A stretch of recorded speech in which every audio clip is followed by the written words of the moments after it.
Olá, pessoal! Sejam bem-vindos para a nossa aula de artes e o nosso assunto hoje é mitologia.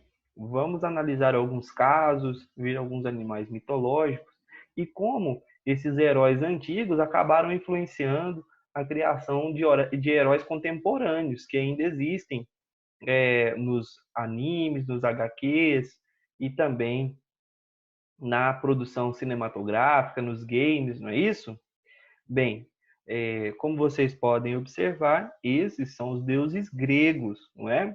Então, temos os Zeus, Poseidon, Hades, Ares, Atena, não é? E daí por diante. Bem, pessoal, a humanidade, ao longo dos anos, né? Ao longo de sua existência, sempre questionou sobre as suas origens e também as origens do universo. Essas são consideradas questões fundamentais, ou seja, são aquelas perguntas chamadas existenciais, que tratam da existência tanto do ser humano quanto de tudo que existe à sua volta. Bem, ao longo da história da humanidade, algumas questões fundamentais foram formuladas, como, por exemplo, qual a origem do universo? Qual é a origem da vida?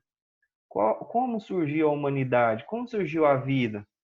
Então, para ajudar a entender, a fornecer respostas acerca dessas questões, foram criadas narrativas por diversos povos em diferentes momentos da história. E o conjunto dessas narrativas que buscam explicar essas questões, que buscam responder a essas perguntas, é chamado de mitologia. Ou seja, a mitologia ela é uma forma de explicar a existência de algumas coisas, como a humanidade, a vida, a morte e o próprio universo.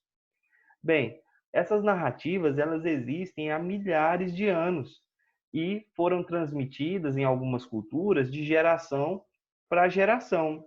Então, foi transmitidas em algumas situações através da oralidade, em outras através de registros escritos, como por exemplo as narrativas mitológicas gregas, e elas são sempre reinterpretadas.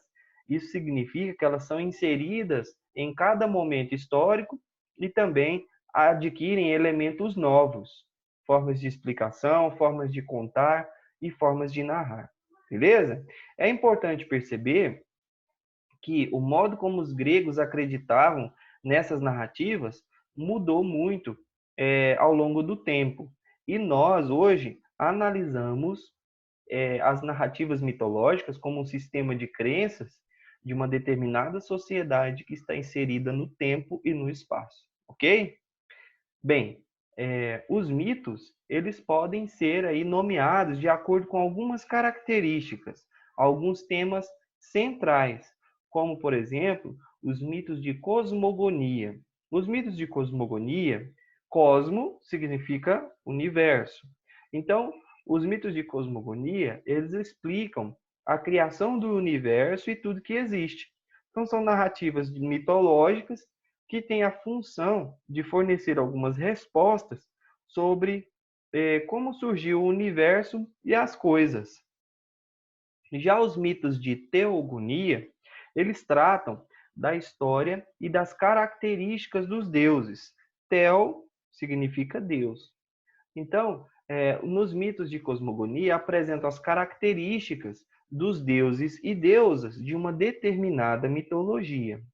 Não necessariamente pode ser uma mitologia grega, pode ser uma mitologia nórdica, né? Então, e outras formas de mitologia também. Então, mitos que explicam como os deuses são, quais são as características, as suas forças, seus poderes, aquilo que eles dominam, os elementos da natureza que cada um domina, de onde eles surgiram.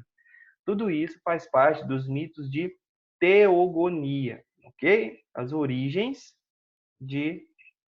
dos deuses, ok? Genos significa origem. Bem, e temos também os heróis e as heroínas. Eles possuem poderes nessas narrativas, né? E eles executam as tarefas que seres humanos não conseguem.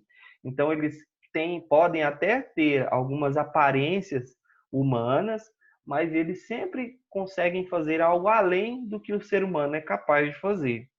Não são considerados, então, pessoas comuns e podem se tornar divindades, ou seja, podem ser semideuses, né, mas também podem se tornar alguma divindade, sendo até cultuados. E ao longo das narrativas mitológicas, nós também podemos nos deparar com alguns seres míticos, outros animais ou também pessoas com formas de animais ou metade humano, metade animal, né?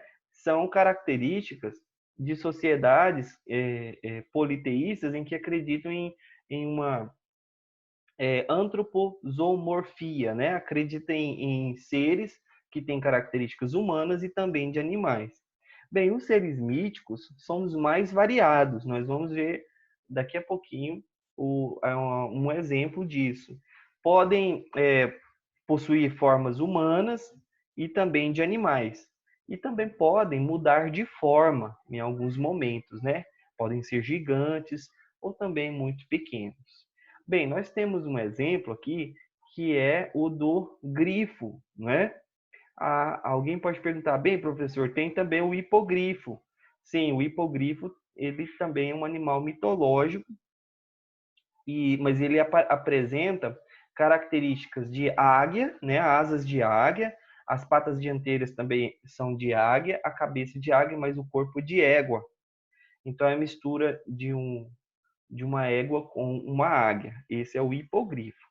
O que vocês estão vendo aí nessa imagem é o grifo. Ele tem o corpo de leão, cabeça e asas de águia. Então, os seres mitológicos, eles estão presentes nos textos, nas obras de arte, nos filmes, também em histórias em quadrinho e também em jogos. Atualmente, a produção de games vem utilizando muito animais mitológicos, retomando culturas do passado, mitologias, crenças, né? Mitologia nórdica, como, por exemplo, o God of War, né? Também mistura com a mitologia grega, também os jogos, né, atuais de computadores vêm sempre apresentando esses seres. Então eles são muito conhecidos e bem utilizados aí pela produção de jogos. Bem, esses heróis fazem parte do nosso